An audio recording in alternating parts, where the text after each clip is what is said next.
La clase de hoy va a tratar justamente sobre formas diferenciales, como pueden ver en la presentación. ¿Y qué es una forma diferencial? Yo sé que el nombre está bien apantallador, pero no se dejen llevar por eso. Ya sabemos que muchas de las cosas de física y de matemáticas tienen estos nombres que están bien acá, bien locos, pero en realidad no son cosas tan diferentes. Además, ya hemos visto qué son las formas diferenciales, solo que aún no lo sabemos. Es como, ¿y yo cómo sabía esto si ni siquiera estaba enterado? Entonces recuerdo que al principio del curso uno de sus compañeros me comentó que ya quería ver K formas diferenciales, ¿no? Entonces, pues esperemos que el tema sea de su agrado. Ya saben que aquí es el curso de las complacencias, pero ahora sí que más que nada no quiero abordarlo desde una perspectiva muy algebraica y muy técnica, sino que vamos a verlo desde un punto que ya se nos haga familiar. Entonces, digamos que el outline de la clase de hoy, vamos a empezar definiendo qué son las unoformas, después las dos formas y tres formas, que yo sé que parecen fases de Saiyajin, pero no lo son, y después las K-formas, ¿no? Bueno, para empezar, recordemos que ya hemos estudiado el conjunto de transformaciones lineales que va desde un espacio vectorial a un campo. Obviamente este espacio vectorial debe tener alguna dimensión, que diremos que es n, y el campo, que bueno, aquí el font está mal, pero bueno, eso no importa, ¿no?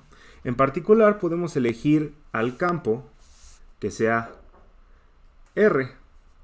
Si elegimos al campo R y al espacio vectorial que tenga n dimensiones, pues siempre podemos decir que un caso particular de un espacio vectorial sobre los reales de dimensión n es Rn, ¿no?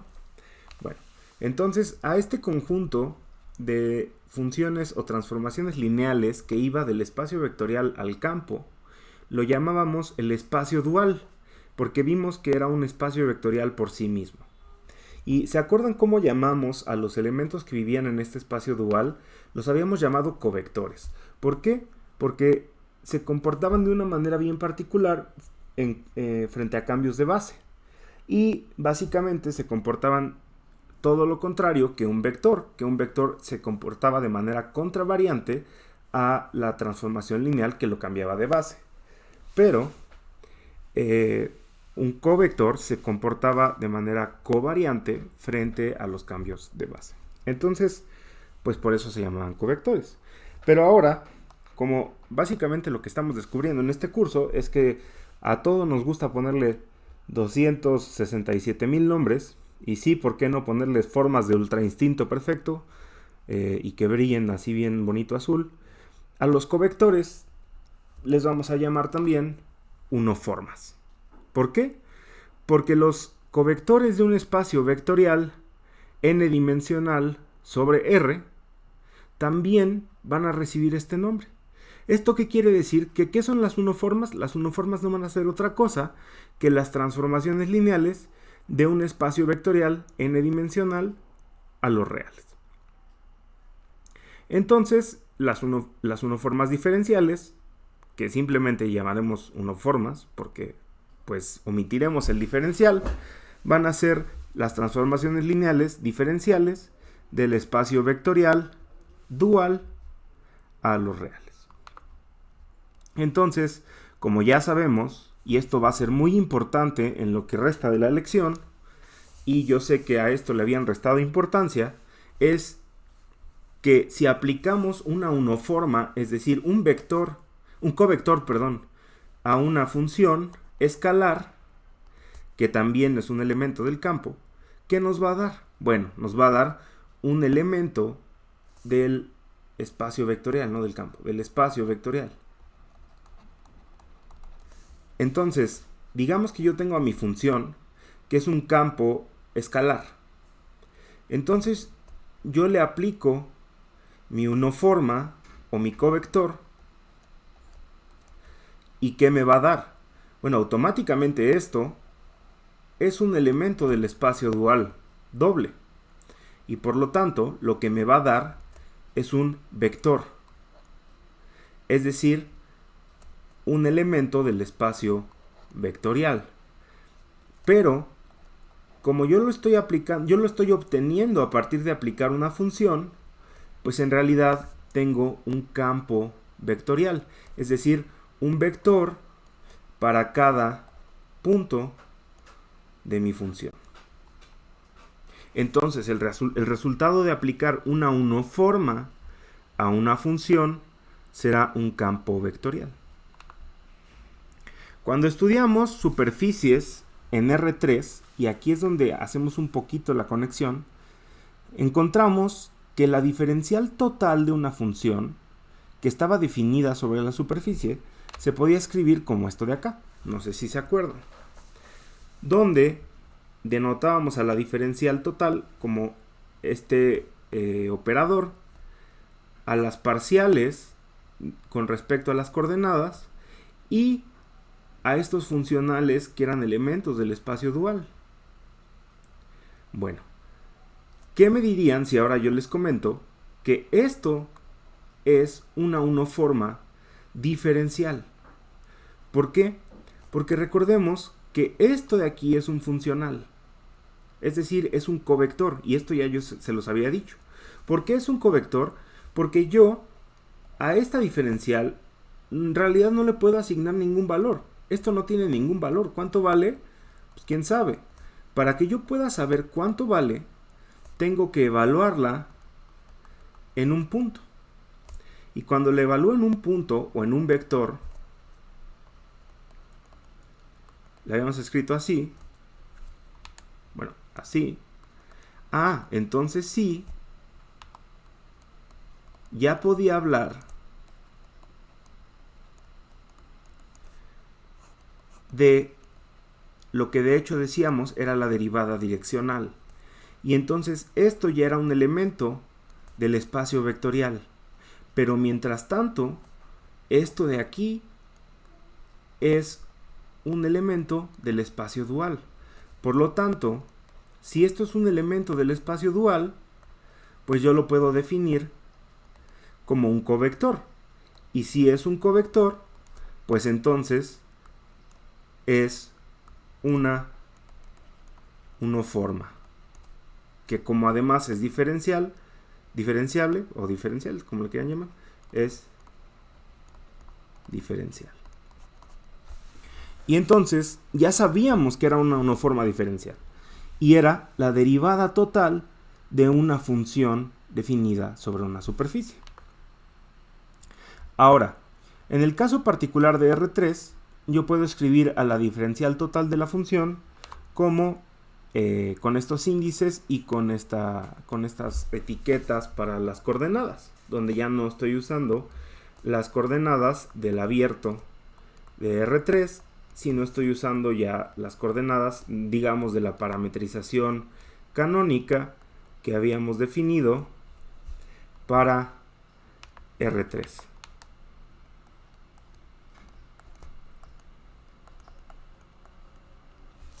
Entonces, esta va a ser mi unoforma. Ahora sí que la forma de mi unoforma va a ser esta de acá. ¿Le puedo recordar cuál es el dominio y el contradominio de la diferencial? Claro que sí. Esta, y justamente esto va a ser importante un poquito más adelante, toma elementos del espacio tangente a la superficie en P y los lleva a R. Pero, ¿se acuerdan quién era el espacio tangente a la superficie en P? Esto, para empezar, vimos que estaba contenido en R2. Y después vimos que bajo la parametrización canónica, R2 estaba contenido en el espacio tangente a la superficie. Entonces, el espacio tangente a la superficie es igual a R2. Que de hecho, yo puedo decir que este toma elementos de aquí. Entonces, si ya lo quiero definir solamente en términos del espacio euclídeo y ya no quiero meterme con el espacio tangente, aunque es muy bonito ver que toma elementos en el espacio tangente a la superficie, simplemente puedo decir que está tomando estas cosas así. Ahora, ¿qué es otra cosa que puedo decir? Este como tal, ¿dónde vive? La diferencial, sin aplicarla al punto. La diferencial es un elemento del dual al plano tangente a la superficie. En P. Ya cuando la evalúo. Entonces, ¿quién va a ser este cuate de acá? Ahí se los dejo a su criterio. Ahora, vamos a ver el caso de R2 para que vean un poquito de manera más concreta qué es una uniforma. Tenemos nuestra forma, que es esta de acá, que era... Pero como nuestro índice corre de 1 a 2 o en X y Y, pues la podemos escribir así, ¿no? La parcial con respecto a X de la función por este funcional, este covector, más la parcial con respecto a Y de la función por este covector. Entonces, yo estoy seguro de que muchas veces ustedes han dado por hecho que las diferenciales cruzadas, las parciales cruzadas, son iguales. Pero sabemos que esto no siempre es cierto. Si esto es cierto, que es lo que más nos gusta trabajar a todos porque es lo más sencillo, vamos a decir que la forma diferencial se comporta de cierta manera. ¿Por qué? Vamos a asignarle un nombre a mi función derivada con respecto a X y la voy a llamar F, y a mi función derivada con respecto a Y la voy a llamar G. Ahora, si yo a esto lo vuelvo a derivar, pero ahora a F la derivo con respecto de Y y a G la derivo con respecto de X, pues ¿qué voy a tener? En realidad voy a tener la derivada con respecto de Y, de la derivada con respecto de X, de F, esa va a corresponder acá, y acá voy a tener la parcial con respecto a X, de la parcial con respecto a Y, de F.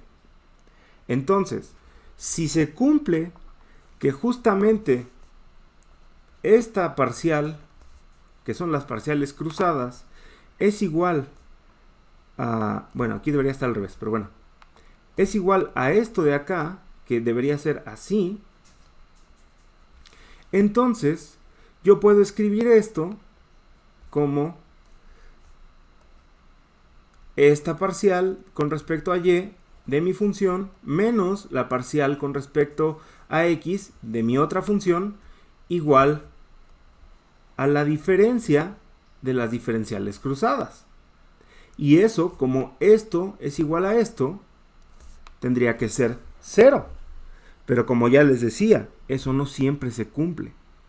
Si eso se cumple, entonces decimos que la uniforma es cerrada. ¿Por qué nos interesa estudiar uniformas cerradas? Ya lo vamos a ver un poquito más adelante. Y de hecho los físicos casi siempre estudiamos uniformas que no solo son cerradas, sino que también son exactas.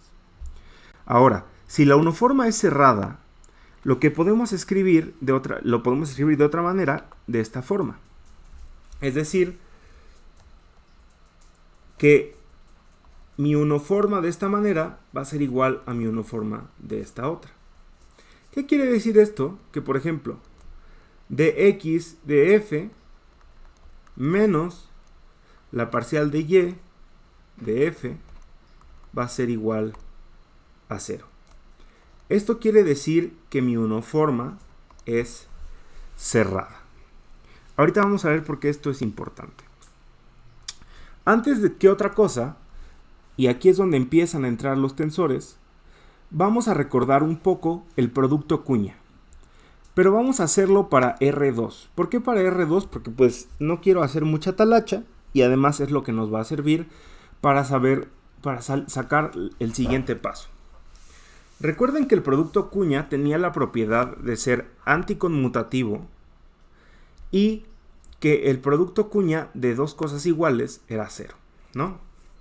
Entonces, si yo tomo dos vectores, U y B de R2, que puedo escribir claramente como combinación lineal de sus bases, y les hago el producto cuña, ¿cuál va a ser el resultado? Bueno, el resultado va a ser, usando la distributividad del producto cuña, que primero voy a tener este producto cuña con este, más este mismo producto cuña con este mismo, que es esto de acá. Y luego voy a tener este producto cuña con este, y este producto cuña con este, que es esto de aquí. Pero, como les había dicho, el producto cuña, en realidad, de estas dos cosas, porque estos son escalares, es lo que me importa. Entonces voy a sacar a los escalares y me queda el producto cuña de sus elementos de la base. Quiero que observen que estos dos que marqué son el producto cuña del mismo elemento de la base y estos otros dos son el producto cuña igual pero cambiado de lugar. Entonces, por las propiedades del producto cuña, esto es 0 y yo puedo escribir a este como relacionado de alguna manera con este. ¿Por qué? Porque recuerden que yo tenía que el producto cuña era anticonmutativo. ¿Qué quiere decir esto? Que esto era igual a menos esto. Porque, pues, que sea anticonmutativo significa que es lo contrario a conmutativo, ¿no? Y conmutativo simplemente sería que esto es igual a esto. Entonces, no tenemos esto, pero sí tenemos esto. Entonces, ¿qué quiere decir? Que si yo quiero cambiar esta expresión por esta de acá, puedo cambiar el orden, pero tengo que poner aquí un menos. Y eso es lo que voy a hacer acá. Entonces, una vez que he hecho esto, ya puedo factorizar al producto cuña de elementos de la base y me queda así. Habíamos dicho que esto era muy parecido al producto cruz entre vectores, pero con la diferencia de que esto de aquí era un 2 vector, porque esto ya era un producto tensorial. Era un producto tensorial antisimétrico, pero era un producto tensorial. Yo puedo bien definir al producto, al elemento de la base que me falta, simplemente como el producto cuña de los otros dos elementos de la base. Y ya con eso recupero el producto cruz, sin ningún problema. Pero pues eso no está mal, pero es un trucazo, ¿no? Que vamos a usar un poquito más adelante. Ya que hemos recordado el producto cuña, vamos a ver qué pasa si yo tomo a U como esto de aquí, este operador, y a B como este operador, y hago el producto cuña de estos dos operadores sobre una función escalar. Entonces, pues ya no voy a poner todo el desarrollo porque ya lo habíamos deducido, que simplemente era que esto era U1 B2 menos U2 B1 por el elemento 1 de la base, producto cuña, el elemento 2. Dense cuenta que estos de aquí son escalares y entonces para que todo quede bien ordenado, yo puedo escribir simplemente B2 U1 menos B1 U2 para que las B's me queden por fuera y las U's me queden por dentro, nada más por capricho. Y eso, si ahora lo sustituyo y dejo correr la I en X y Y también la J en X y Y, simplemente B2 va a ser dy de xy, B1 va a ser de x, perdón, no de xy, de y, B1 va a ser de x, y similarmente U1 va a ser parcial de x, y U2 va a ser parcial de y. Entonces, lo que en realidad nos interesa es esta parte, es el B2, y este es el elemento de la base E2, este es el elemento de la base E1, y este es el escalar B2. Lo mismo para este, ¿no? Este es el elemento de la base E1 y este es el elemento de la base E2. Este es la componente U1 y este es la componente U2. Entonces, mi elemento de la base E1 está aquí, producto cuña, mi elemento de la base E2. Y entonces ya puedo sustituir aquí V2 U1, V1 U2. Pero dense cuenta de una cosa. Esto de aquí era exactamente lo mismo que habíamos encontrado para la unoforma,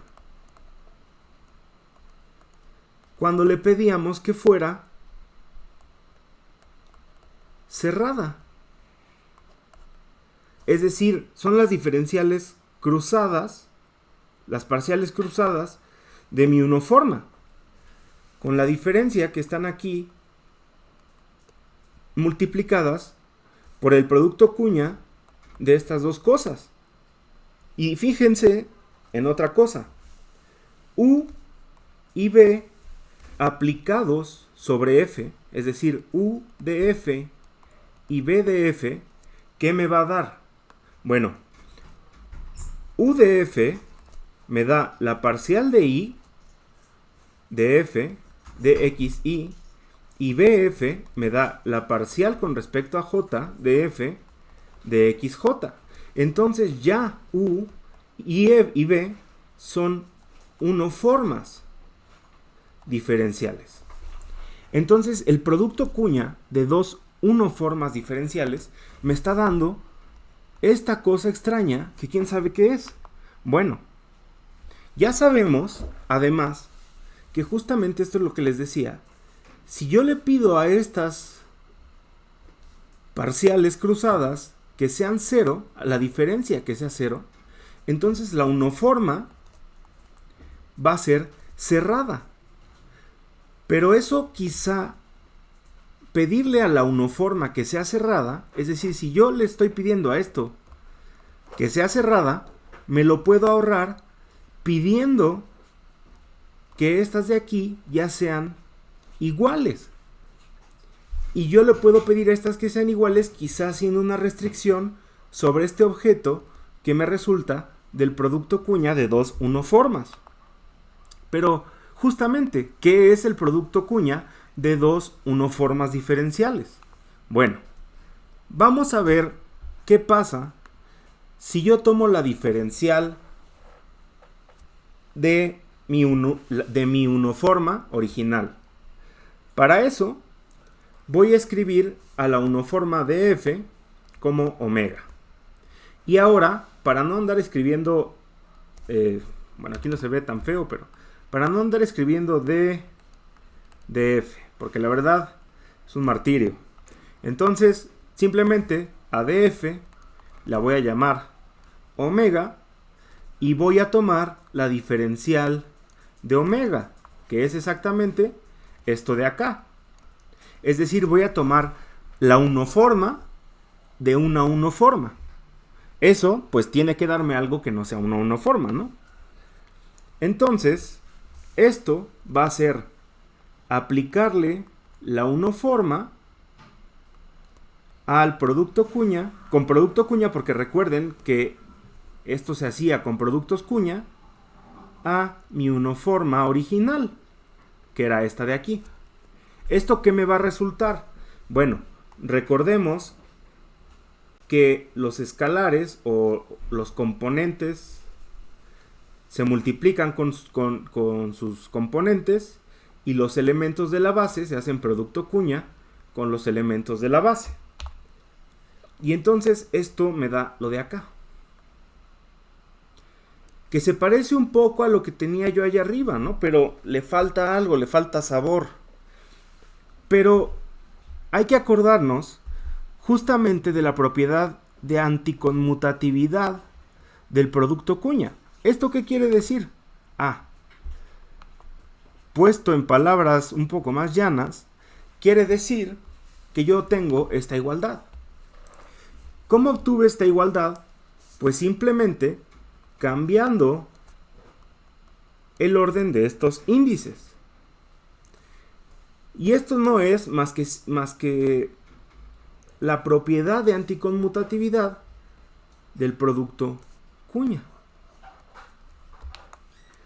Una vez que tengo esto, puedo pasar o puedo sumar esto de acá, de ambos lados de la ecuación, y tengo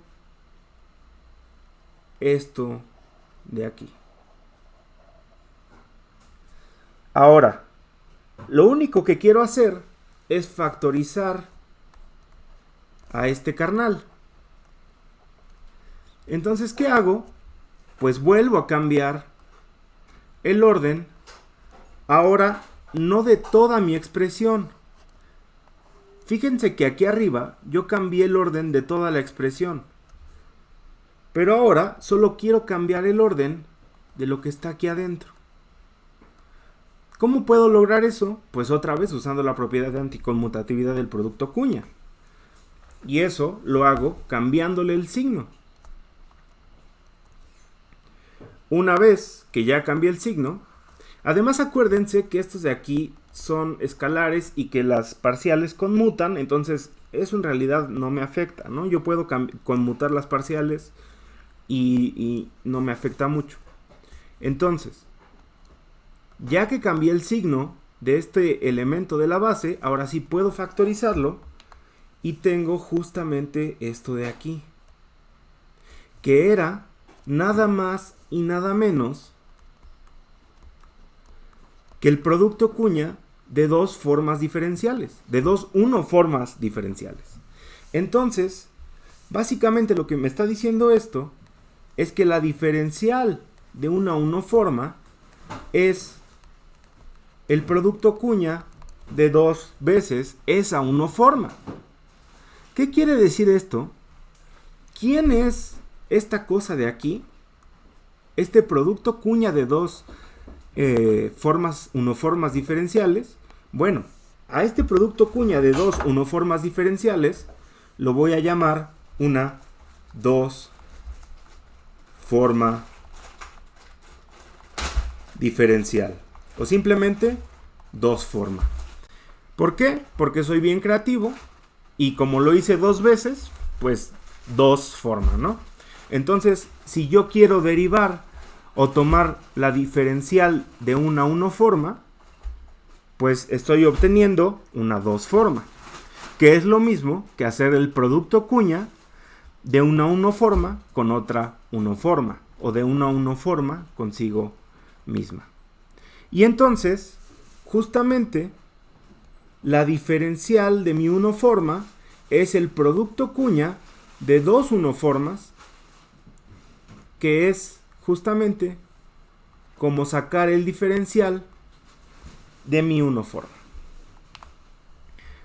Podemos concluir diciendo que una dos forma diferencial es el producto de dos unoformas diferenciales. ¿Y todo esto para qué nos sirve? Ahorita vamos a ver. Vamos a definir el trucazo que les había dicho, que a mí yo no soy gran partidario, pero pues es útil, que teníamos este producto cuña. Esto lo podemos hacer porque estamos considerando el caso de R3 o de Rn, ¿no? En este caso particular, R3. Y definimos al producto cuña de dxa y dxb, que son dos elementos de la base del espacio dual, lo definimos como otro elemento de xc.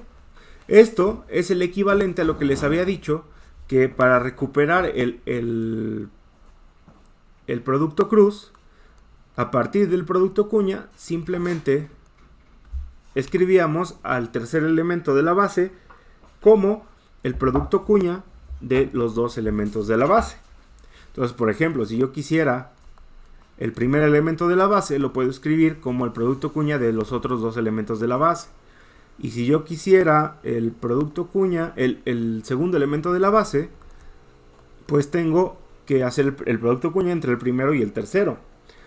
Como el producto cuña no es conmutativo, y es ahí donde también hay una gran diferencia con el producto cruz, y es una diferencia que ya tratamos cuando vimos operaciones tensoriales, si yo hago el producto cuña al revés, es decir, primero el elemento de la base 2 y luego el 1, voy a tener menos el tercer elemento de la base.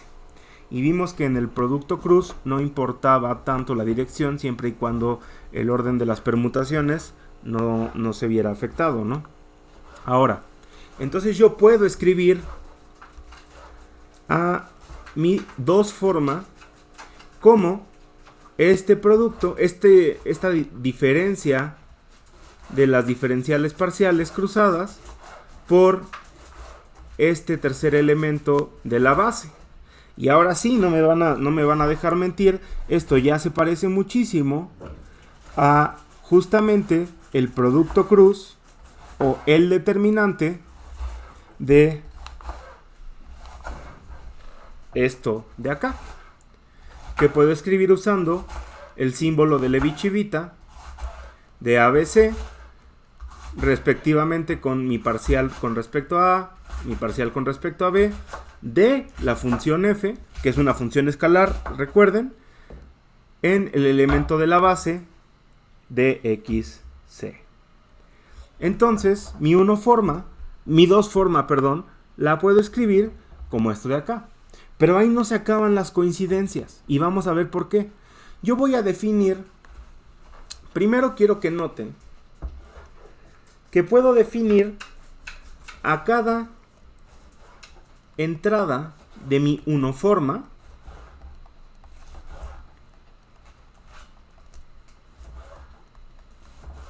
cada una de estas yo la puedo definir como una función.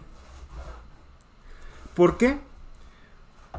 Porque esto de acá, como ya les había dicho, es un campo vectorial al cual yo necesito evaluarlo en un vector para que me dé un valor. Entonces, simplemente es una función lineal cuya entrada es un vector. Así que es la definición de un campo vectorial. Por lo tanto, cada uno de estos coeficientes yo lo puedo escribir como una de las entradas de la función, o una función que sería pues básicamente una función para cada entrada de mi vector. Entonces, si yo hago esto, esta notación se torna todavía más sugestiva. ¿Por qué? Porque el rotacional, o digamos, sí, el rotacional, pero el producto cruz ahorita todavía no estamos viendo que es un rotacional. El producto cruz de dos parciales, pues no me dice mucho, ¿no? Pero, si yo escribo esto como la componente de mi función, de mi campo vectorial, esto de aquí ya me está diciendo algo, ¿no?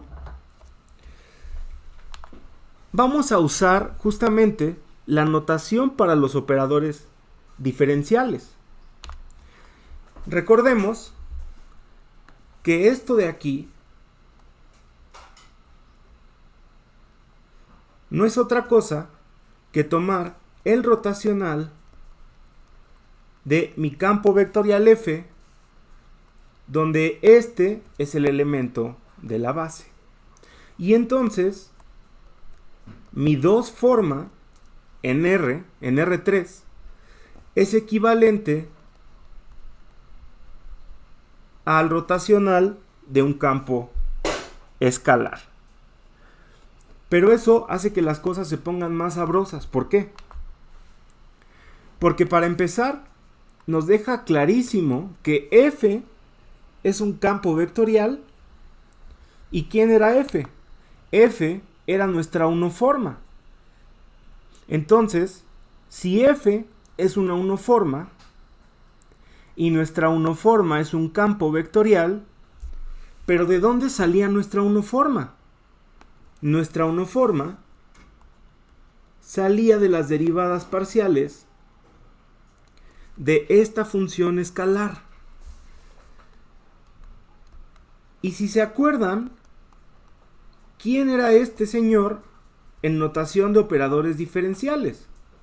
Esto de aquí, si f es una función escalar, esto no era otra cosa que el gradiente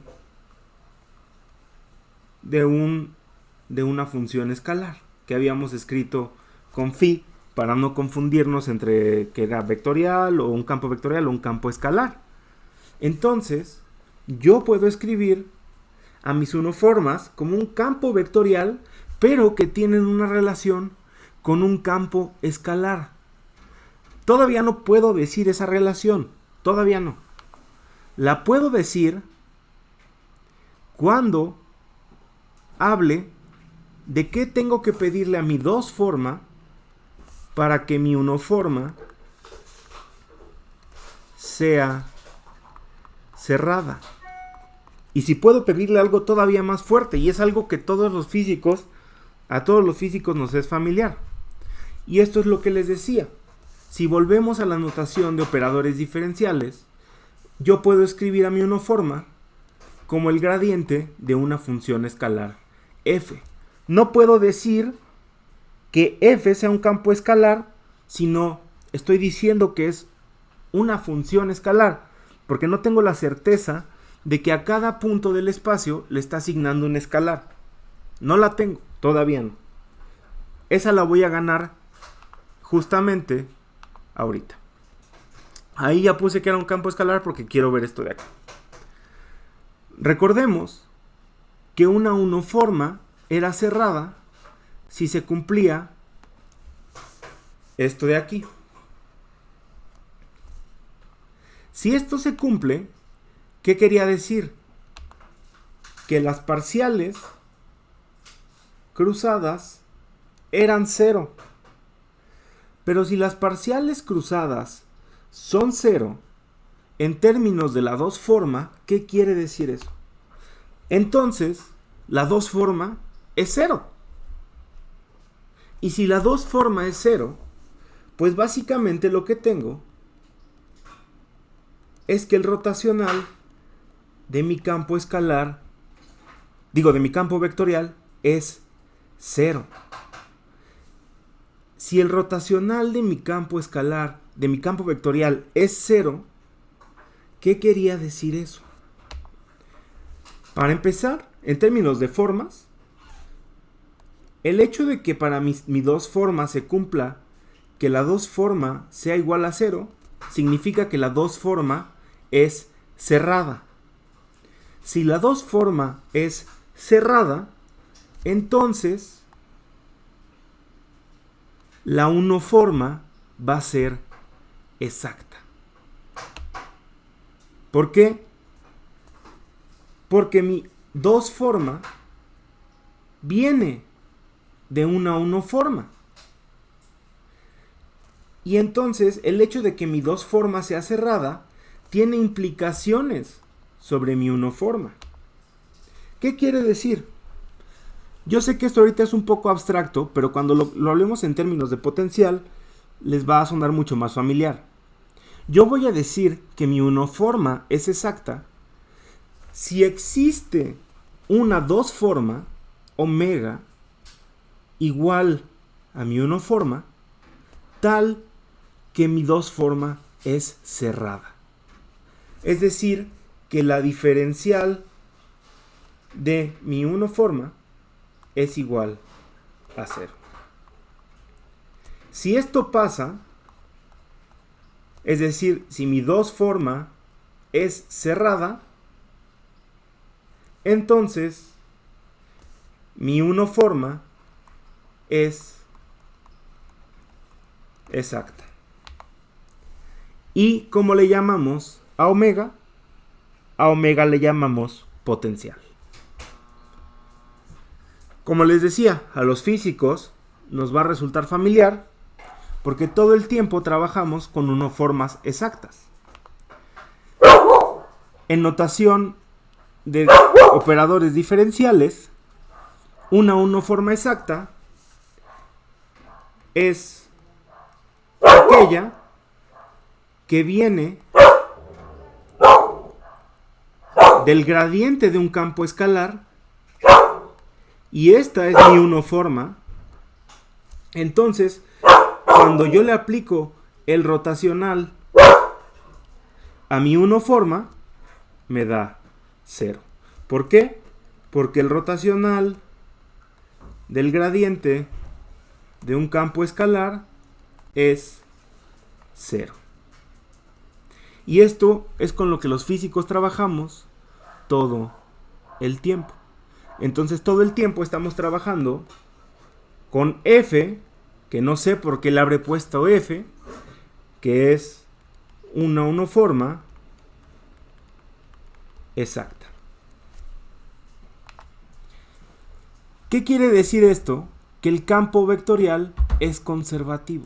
Es decir, F es conservativo si F es una unoforma exacta. Ahora, yo no me quiero quedar nada más en dos formas y unoformas. Quiero irme a 3 formas y después de ahí quiero brincar a K formas. Bueno, ya vimos que si hago el producto cuña de una unoforma con otra unoforma, tengo una 2 forma. O lo que es equivalente, sacarle el diferencial a una unoforma.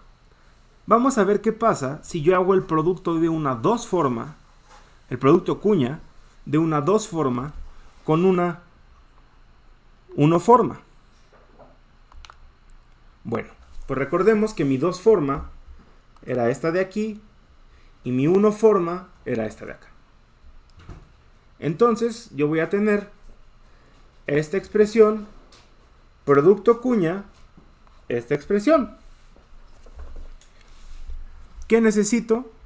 Bueno, ya sabemos que los coeficientes se hacen producto con los coeficientes y los elementos de la base con los elementos de la base. ¿Por qué les decía que no me gusta el trucazo? Porque aquí ya vemos pues, que estos dos tienen el mismo índice y entonces el producto cuña de dos cosas iguales me va a dar 0. Bueno, pero no se preocupe, vamos a recuperar quién era este carnal en la vida real y no era otra cosa más que este producto cuña. Porque viéndolo así, este no me inspira confianza y no me dice que en realidad es una 2 forma. Pero así, bueno, así ya cambia la cosa. Entonces ahora sí voy a hacer el producto cuña y me queda como este producto, producto cruz, producto punto, este vector y este producto cuña. Aquí debería haber una X. Entonces, ¿qué les parece si yo ya sé que esto de aquí es el rotacional de F? Este señor le voy a llamar, no sé, A. Y este yo ya sé que es F.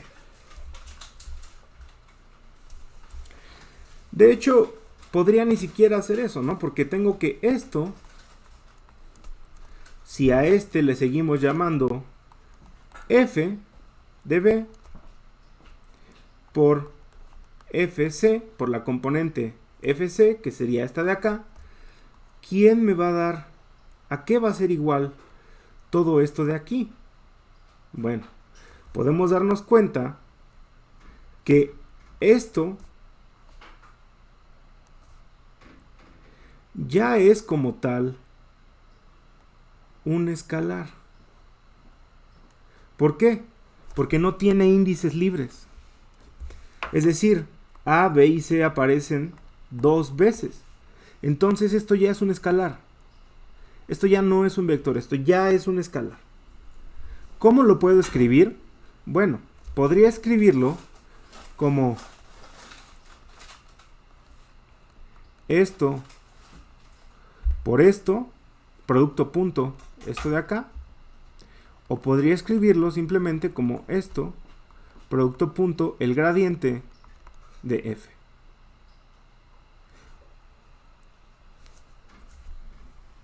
O podría hacer este producto. ¿Y cuánto me daría? O este producto. Yo sé que esto de aquí es un objeto de rango 1 covariante y 1 contravariante. Si le hago producto punto con FC, pues no voy a obtener mucha información. Entonces lo que quiero es encontrar una manera de sintetizar esto. Vamos a hacerlo. Lo primero que puedo hacer para darme una idea es sacar la f y convertir a todo esto en un operador y darme cuenta de que en realidad esto está actuando como si este fuera el elemento de la base. O lo puedo ver como si este de aquí ya fuera un vector que va a estar en la componente C, al que también le estoy haciendo producto punto con la parcial en la componente C. Entonces, lo que sí podemos concluir es que esto de aquí es un escalar. Y entonces podemos escribirlo, como ya les había dicho, una de las formas es esto de aquí. Vamos a sacar un poco de las identidades de operadores diferenciales. Y es esta de acá, que de hecho demostramos en la tarea de tensores, de álgebra tensorial. Yo lo que tengo es algo parecido a esto de acá. Entonces quiero expresarlo de una manera mucho más sintetizada, ¿no? Vamos a ver si podemos encontrar la manera. Aquí, pues simplemente A va a ser f y B va a ser el gradiente de mi función. Entonces, el rotacional del gradiente de mi función, como es escalar, que es esta parte de aquí, me va a dar 0, pero esto de aquí es en realidad lo que sí tengo.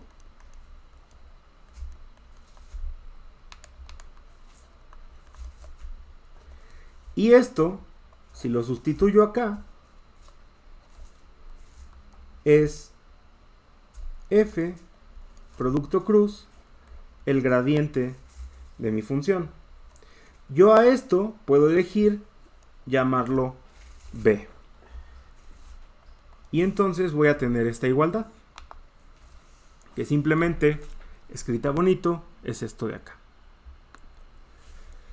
Entonces puedo escribir a esta expresión fea como la divergencia de otro campo escalar B. Lo que nos permite decir que el coeficiente de una 3 forma es la divergencia de otro campo escalar. ¿Cómo escribíamos a la divergencia? Pues como el producto punto de mi operador diferencial con mi vector. Así que puedo escribir a mi 3 forma, que no es más que el producto de mi unoforma, producto cuña de mi unoforma 3 veces con ella misma, como este coeficiente el cual ya es simplificado por todos estos elementos de la base. Ahora, ¿qué pasa si este de aquí es igual a f? Es decir, si yo tengo un campo escalar. ¿Qué quiere decir? Recordemos que esto quería decir que mi uniforma era cerrada o era exacta. Si mi uniforma es exacta, entonces volviendo a esta identidad, pues yo tengo que esto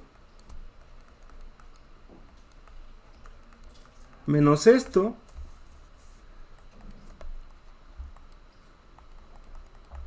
es igual a la divergencia del campo escalar rotacional consigo mismo. Pero ustedes están de acuerdo que un campo escalar pues es paralelo a sí mismo. Entonces, esto de aquí me va a dar 0. Por lo tanto,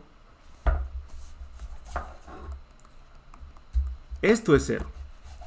Y entonces, mi 3 forma es cerrada.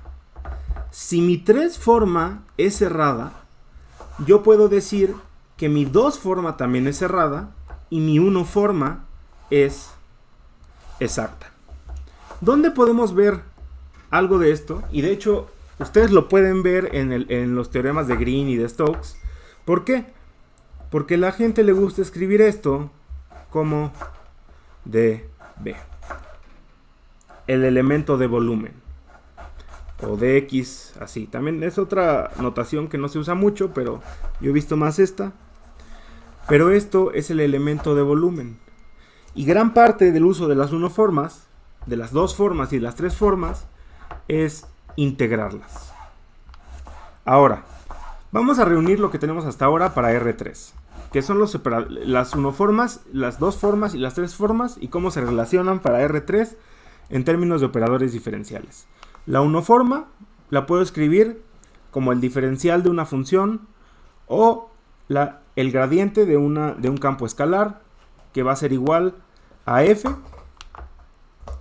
La 2 forma la puedo escribir como el diferencial de mi uniforma, que va a ser el rotacional de mi campo escalar, de mi campo vectorial, y eso lo puedo escribir como otro campo vectorial, y la 3 forma va a ser la tercera diferencial de mi función o la segunda diferencial de mi uniforma, y va a ser la divergencia de mi campo escalar, de mi campo vectorial, no sé qué traigo hoy con los campos escalares, de mi campo vectorial B.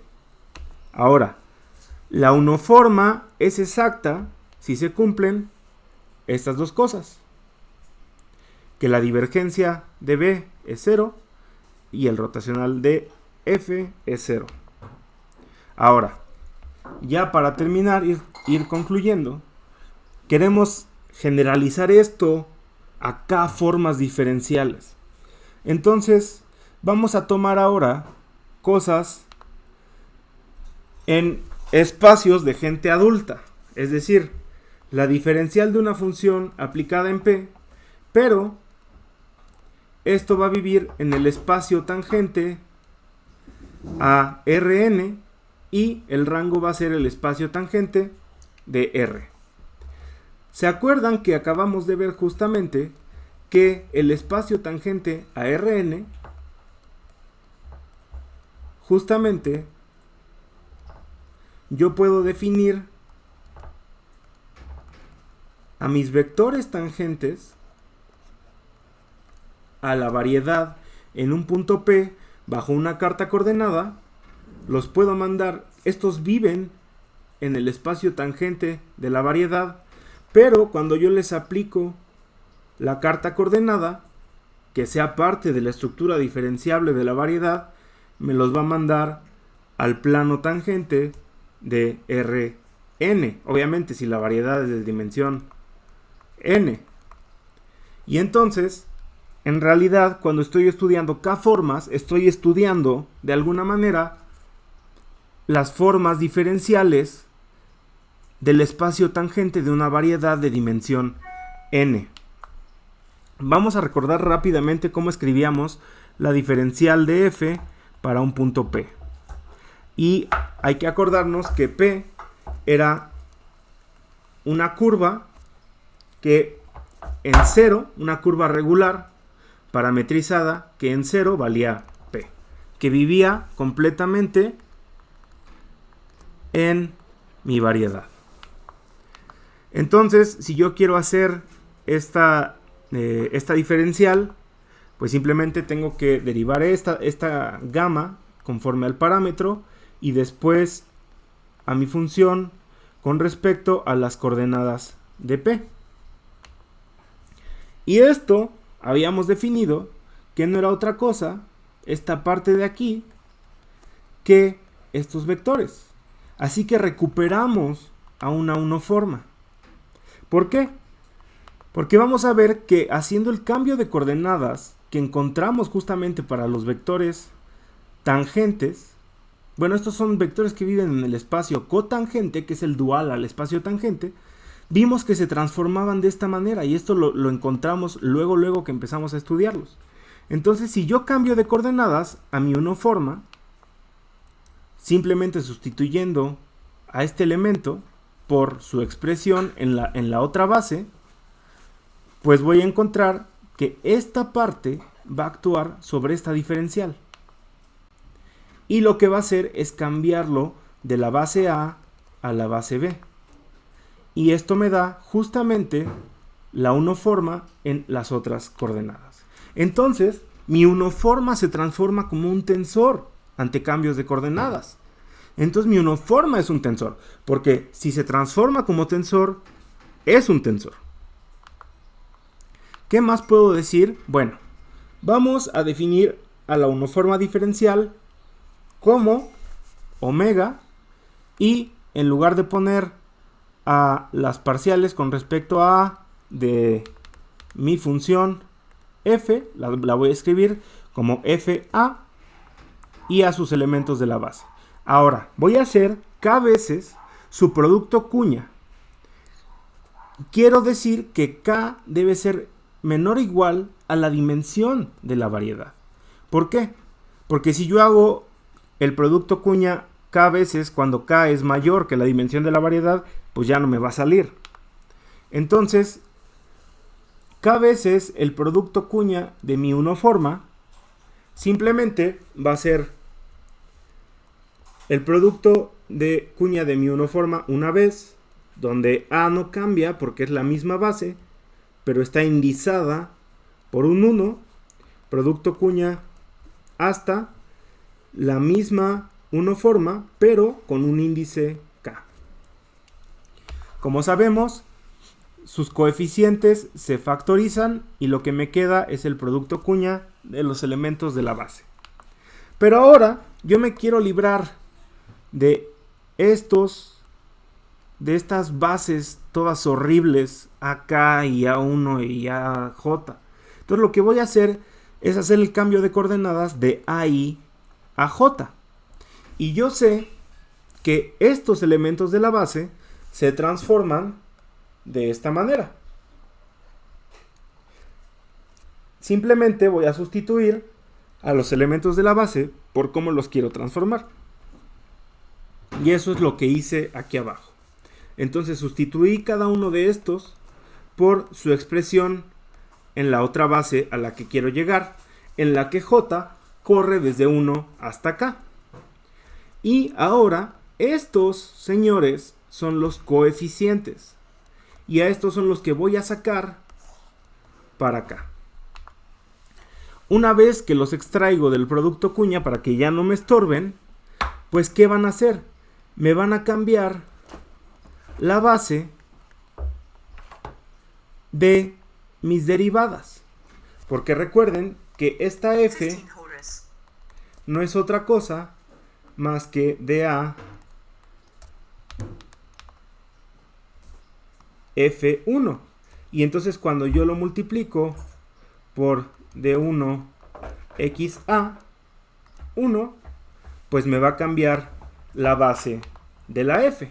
¿Y por qué me la va a cambiar? Simplemente por la derivada que le corresponde en esta nueva base, que es el índice que está aquí abajo. Y ese índice, pues es el índice de j, lo cual ya me simplificó un montón las cosas. Ese es el primer paso. Ya voy a terminar, no me apresure. Ahora, usando la propiedad de anticonmutatividad del producto cuña, puedo escribir esto, porque recuerden que estos fi no eran otra cosa que la derivada, ahora con respecto a mi base j, de f. Pero como tengo k veces esto, pues tengo que indizar también a las f's. Entonces, yo, con la propiedad de anticonmutatividad del producto cuña, puedo expresar a esto igual a menos una permutación de aquí. Pero ¿cómo sé que esa permutación va a ser la única? Pues no puedo saberlo, ¿no? Entonces, para no complicarnos las cosas y dejarlo claro, simplemente lo he expresado como el determinante de mi matriz jacobiana por mis nuevos elementos de la base, producto cuña k veces. Y entonces, de forma general, una k-forma diferencial puede escribirse como esto que tengo aquí arriba. O, si renombro las bases nada más quitándoles la tilde, como esto de acá, donde este índice es j, no es i. Aunque, si lo hiciera de manera correcta, esto tendría que estar como 1 sobre k a la menos 1 o k más 1 factorial. Y para mis elementos de la base, lo mismo, pero con este cambio de bases. Básicamente, dense cuenta que esto se transforma como un tensor con la salvedad de que está multiplicado por el determinante. Y como les decía, esto debe tener aquí un 1 sobre n, 1 sobre k menos 1 factorial. 1 sobre k más 1 factorial, perdón. ¿Eso qué quiere decir? Que yo no puedo decir que las k-formas sean tensores como tal, tensores como los que estamos interesados en describir. ¿Por qué? Si vienen de productos tensoriales, que es el producto cuña, es un producto tensorial anticonmutativo y antisimétrico, y entonces las k-formas son tensores, pero son tensores alternantes, que son elementos del espacio dual al espacio tangente a Rn y por lo tanto elementos del espacio cotangente a la variedad, pero además de que se transforman como tensores ante cambios de base, ¿por qué no las llamo tensores?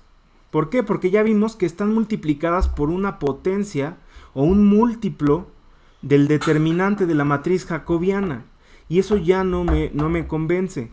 Entonces no las voy a llamar tensores, sino que reciben el nombre específico de densidad tensorial. ¿Y qué quiere decir que sean densidad tensorial? Pues que estas son una especie de campo tensorial. Entonces las formas diferenciales, las k-formas, son un campo tensorial sobre el espacio cotangente y el espacio tangente a mi variedad. Sin embargo, ¿qué si vamos a llamar una unoforma? ¿Qué si vamos a llamar tensor? Ya lo dije, a una unoforma. ¿Por qué? Porque la unoforma tiene el múltiplo más bajo del determinante de la matriz jacobiana, que es 1, y como ya vimos, esa sí se transforma como un tensor y no tenemos ningún problema con que sea anticonmutativa. Entonces, una unoforma sí es un tensor. Entonces, nuestro primer acercamiento a un tensor sobre una variedad es una unoforma. Ahora, como les decía, una k-forma en general recibe el nombre de densidad tensorial. La métrica, ya, el último comentario. La métrica. Yo sé que tiene la apariencia de una forma diferencial. Vamos a recordar cuál es la métrica. La métrica la escribíamos así. Y hasta parece que es una forma diferencial, ¿no? Porque tiene la ds y toda la cosa y está multiplicada por estos elementos de la base. Pero no es una forma diferencial. ¿Por qué? Para empezar, la métrica es conmutativa y es simétrica. Y eso choca con las propiedades de las formas diferenciales, que son justamente antisimétricas y anticonmutativas. Por lo tanto, la métrica, a pesar de que tiene apariencia de una forma diferencial, no es una forma diferencial. Y hasta aquí llega la clase de hoy. La clase de mañana vamos a ver corchetes de Lie, que son las derivadas de Lie, ya para entrar propiamente al campo de los tensores sobre variedades.